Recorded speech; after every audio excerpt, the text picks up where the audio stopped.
Hi friends, ఎలా ఉన్నారు? నేను బాగున్నాను. మీరందరూ బాగుండాలని కోరుకుంటున్నాను. ఇప్పుడు కథలోకి వెళ్దాం. చదువుతున్నది శోభారెడ్డి. రిషిని చూసి హనీ గట్టిగా అరుస్తుంటే ఫాస్ట్గా రియాక్ట్ అయ్యి ఒక్క అంగులో హనీని చేరుకుని తన నోటిన తన చేతితో మూసేశాడు. రిషి తనకు అంత దగ్గరగా వచ్చేసరికి గుండె ఆగినంత పని అయింది. అరవకు, అందరూ వచ్చేస్తారు అన్నాడు. మెల్లిగా షర్ట్ లేకుండా ఉన్న అతని అనచ్ఛాదిత దేహం ఆమెకు అతి దగ్గరగా ఉండి అతని వెచ్చని ఊపిరి ఆమెకు తగులుతోంది.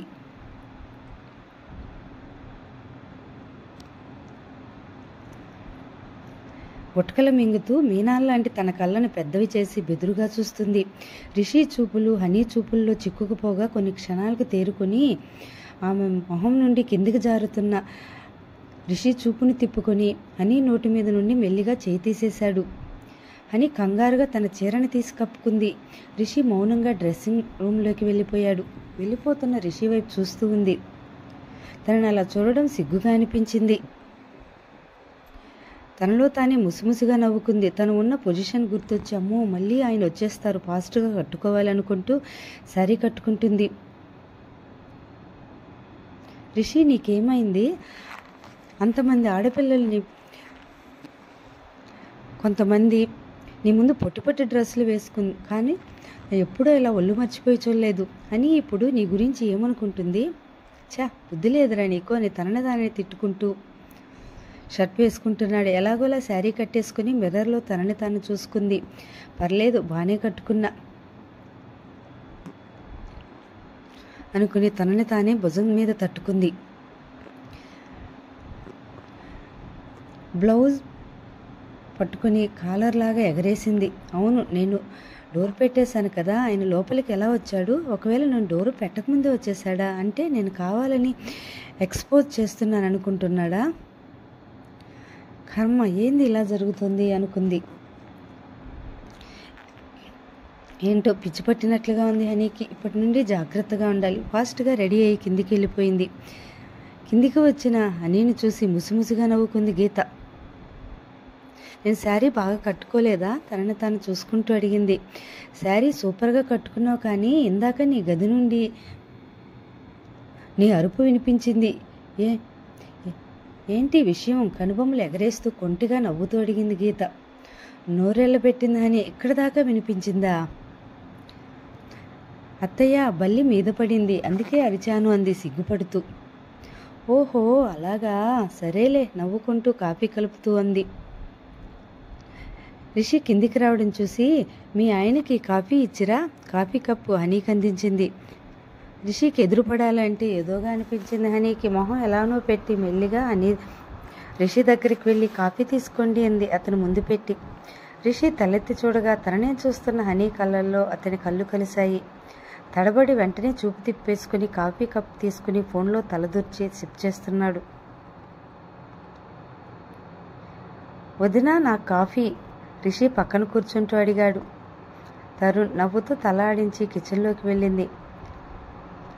రఘునందన్, ఉషాదేవి, ఆనంద్ కూడా వచ్చి హాల్లో కూర్చోగా అందరికీ కాఫీ ఇచ్చేసి గీత దోశలు వేస్తుంటే గమనిస్తుంది హనీ.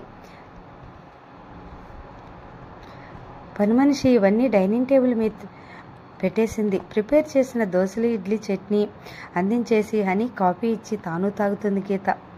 అత్తయ్య, మీరు ఎంత పని చేసినా అస్సలు చిరాకు పడరు, ఎప్పుడూ నవ్వుతూనే ఉంటారు. మీతో మాట్లాడుతుంటే నేను కూడా అన్నీ మర్చిపోయి హ్యాపీగా ఉంటున్నా అంది హనీ చిన్నగా నవ్వుతూ. నా వాళ్లకు వండి పెట్టడంలో కష్టం ఏముందిరా? ఇష్టంతో చేసే ఏ పని కష్టం అనిపించదు. ఇవన్నీ పని వాళ్ళతో చేయించవచ్చు, కానీ మన చేతితో వండి వడ్డిస్తే చాలా తృప్తిగా ఉంటుంది. అందుకే ఈ ఇంట్లో మిగతా అన్ని పనులు పనివాళ్ళు చేసినా వంట చాలా వరకు నేనే చేస్తాను అంది. మీరు సూపర్ అత్తయ్య, మీ నుండి నేను చాలా నేర్చుకోవాలి అంది హనీ అభిమానంగా చూస్తూ. పని మనిషి వడ్డిస్తుంటే అందరికీ టిఫిన్ ముగించారు. ఆనంద్, రఘునందన్ చూడ్డానికి హాస్పిటల్కి వెళ్తున్నాం అన్నారు రఘునందన్. నా ఫ్రెండ్ని చూడ్డానికి వెళ్తున్నా, మీరు ఆఫీస్కి వెళ్ళండి. ఆనంద్ రిషి వైపు చూస్తూ చెప్పాడు రఘునందన్. రిషి మొహం పక్కకు తిప్పుకొని చూస్తున్నాడు. ఓకే అన్నయ్య, అభి పద. ఇద్దరు కారులో స్టార్ట్ అవగా రఘునందన్, ఉషాదేవి హాస్పిటల్కి వెళ్లారు. తన మనసు తెలుసుకోకుండా బలవంతంగా పెళ్లి చేశారని రఘునందన్ మీద కోపం రిషికి. అందుకే ఎడమొహం పెడమొహంగా ఉంటున్నాడు. అలా అని నలుగురిలో తండ్రి గౌరవాన్ని అస్సలు తగ్గించడు. రఘు, ఆనంద్ కలిసి స్టార్ట్ చేసిన కంపెనీకి వారి వారసుడిగా రిషి బాధ్యతలు తీసుకుని నడిపిస్తున్నాడు. తరుణ్కు డ్యాన్స్ అంటే ప్యాషన్ ఉండటంతో ఒక పెద్ద డ్యాన్స్ అకాడమీ రన్ చేస్తూ కొన్ని వందల మందికి డ్యాన్స్లో శిక్షణ ఇప్పిస్తున్నాడు. సోషల్ మీడియాలో యాక్టివ్గా ఉంటూ తన డ్యాన్స్తో యూత్ను ఉర్రూతలిగిస్తున్న తనకంటూ ఒక మంచి ఫాలోయింగ్ని ఏర్పాటు చేసుకున్నాడు. బాయ్ పిన్ని బ్యాగ్ తీసుకుని హడావుడిగా బయటికి పెరుగుతున్న ఇషాని చూసి టిఫిన్ చేసి వెళ్ళు ఇషా అంది గీత.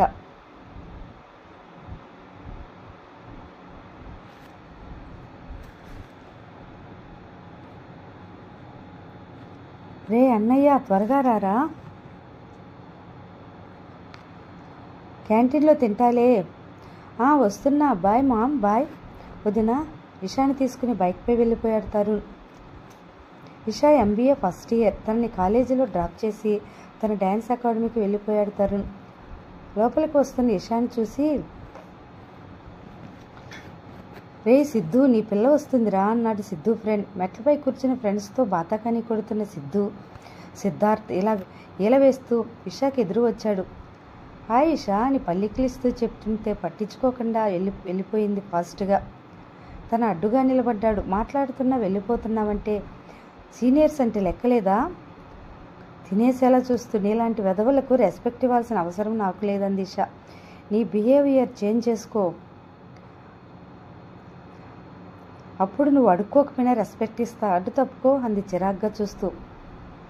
అమ్మని ఏం చూసుకునే నీకు ఎంత పొగరు? నువ్వు ఏం చూసైతే నా వెంట పడుతున్నావో అదే. గాట్ ఇట్ పొగరుగా చెప్పేసి అక్కడి నుండి వెళ్ళిపోయింది.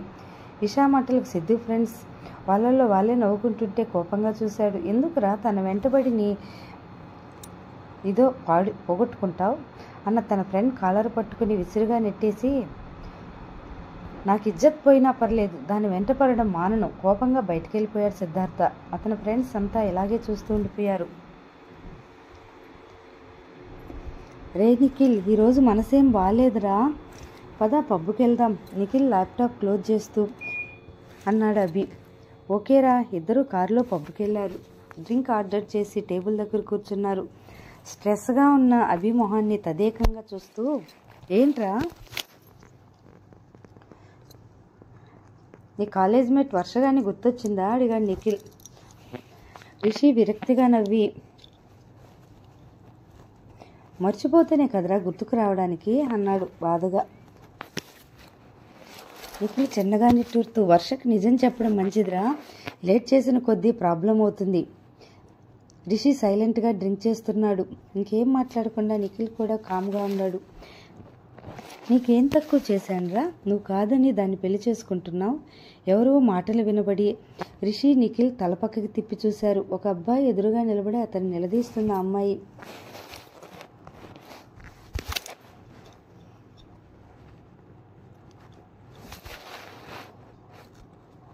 నువ్వు గొడవ చేయకుండా ఇక్కడి నుంచి వెళ్ళు అంటున్నాడు అబ్బాయి. నీకు వివరంగా అన్నీ చెప్తాను. ఏం చెప్తావురా? నువ్వే నా ప్రాణం అనుకుంటే నీతోనే నా జీవితం అనేదో గొప్ప ప్రేమికుల డైలాగ్స్ కొట్టావు. తను నన్ను కాదని మీ అమ్మ ఒప్పుకోవట్లని వేరే దాన్ని చేసుకుంటావా అంది ఆవేశంగా అమ్మాయి. నిఖిల్ తల తెప్పి రిషి వైపు చూశాడు. అప్పటికే ఆ మాటల ప్రభావం వల్ల రిషి మొహం వాడిపోయింది. షిట్, వీళ్ళు ఇక్కడే గొడవ పడాలా మనసులో తిట్టుకుంటూ. రే రిషి, ఇంక చాలు వెళ్దాం పదరా అన్నాడు నిఖిల్ చైర్లో నుండి లేస్తూ. నిఖిల్ మాటలేదు, చెవికి ఎక్కట్లేదు రిషికి. ఆ గొడవ వైపే చూస్తున్నాడు. పక్క టేబుల్ మీద వెళ్తున్న బేరాన్ని ఆపి ఫుల్ బాటిల్ తీసుకున్నాడు. నిఖిల్ చాలరా రిషి అన్నాడు. పెగ్గుల మీద పెగ్గులేస్తున్నాడు. నిఖిల్ కోపంగా వాళ్ళ దగ్గరికి వెళ్ళాడు. అమ్మా, మీకు ఏదైనా ప్రాబ్లం ఉంటే బయటికి వెళ్ళి మాట్లాడుకోండి.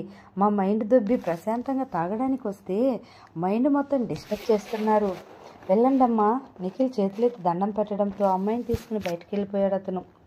నిఖిల్ తిరిగి వచ్చేలోపు మరో ఫుల్ బాటిల్ లేపేసి మొత్తుగా టేబుల్ మీద పడిపోయాడు. వర్ష, ఐఎమ్ సారీ, నేను నిన్ను కావాలని మోసం చేయలేదు అని మత్తులోనే అంటున్న రిషిని బాధగా చూస్తూ తలపట్టుకుని కుర్చీలో కూలబడ్డాడు. హనీని రెడీ చేసి గదిలోకి పంపించింది గీత.